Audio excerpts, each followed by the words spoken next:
5x minus 3. So what are the two numbers that when you multiply you get minus 6 and when you add you get minus 5?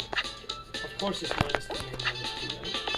So then you go x plus 2 and then you go 2x squared minus 3x. No, I think you're going to get minus 6 and plus 1. So you get minus 6x plus x and then minus 2 and then minus 3 over here. So you can factor out 2x from the first one.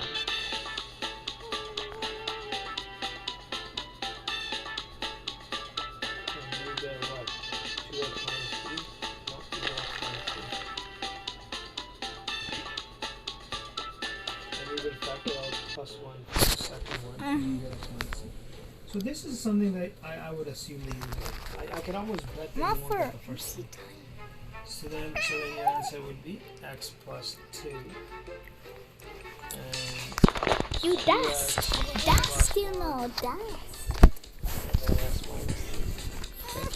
So this is something that I would probably talk about. Make sense? Okay, and then one of the fraction ones, I guess we could do f. So the fraction one, you always take the do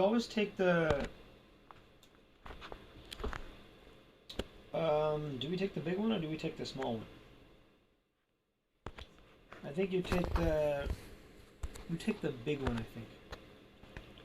Do you? Let me see. So what would be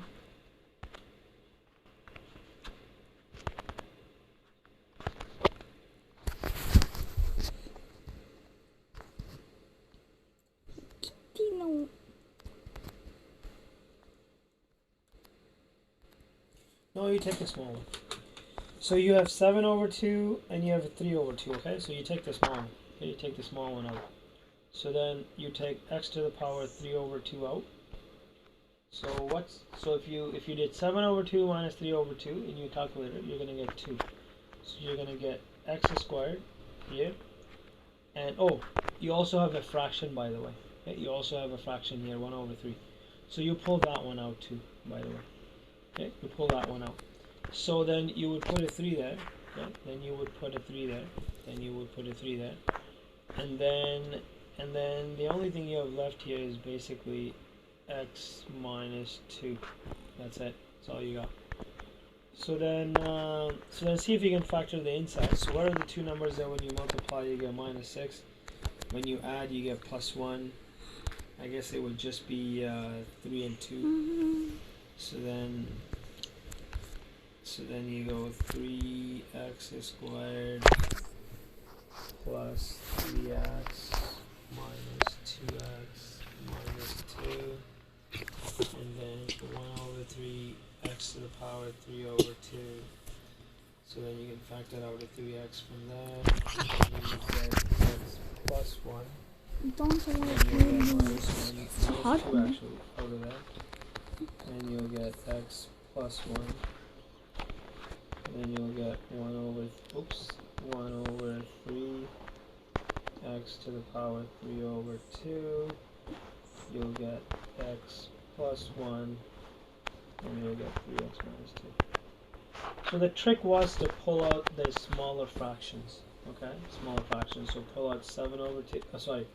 Pull out 3 over 2 and pull out 1 over 3. Okay, always pull out the smaller fraction. This is 1 over 1 and this is 1 over 3. So pull out the smaller one. So that's how you do that.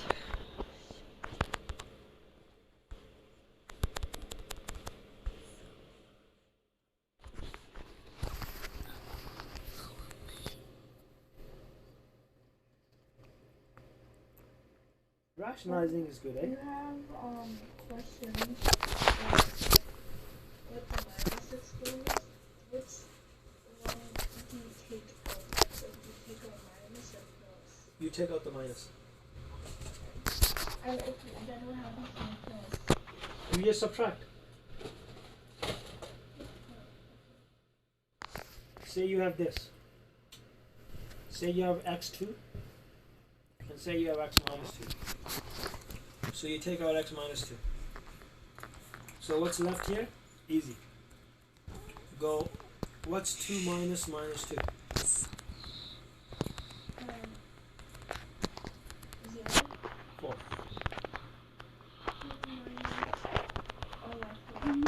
That's what I'm saying. You just subtract. That's all you do. You subtract from the positive. Minus 1. Okay. And then you can factor that too, by the way. X squared plus 1. And then x squared minus 1. Then you can factor that too, by the way. Probably a good question. How would you figure out that? See, started very simple. Then what happened? All that. Make sense? Yeah. So take out the factor out the minus 1. Rationalize you're okay with though, right? That's not too bad. Yeah, rationalize I'm fine. The slope questions, I don't know. No, I'm touching. Okay, that's okay. Here's the equation. Yeah, I'll just give you the equation. So Hostile. line, point slope. This is a point slope formula. This is a point slope formula. So x1 and y1, they're the point, and m is the slope. The first question is very easy. Oh, wait a second. That's a point slope I gave you. I'll give you another one. Y equals to mx plus b. This would be slope and y-intercept. This one is a slope and y-intercept. Okay? So this one is slope y-intercept, and the first one is the point slope. So if you look at the first one, it's the second formula. So you'll just do this. Y equals to, there's your slope, minus 2 over 3, and then you'll go x, and then your y-intercept, boom, done. Okay? Now, in here, they give you a point, okay? They give you a point,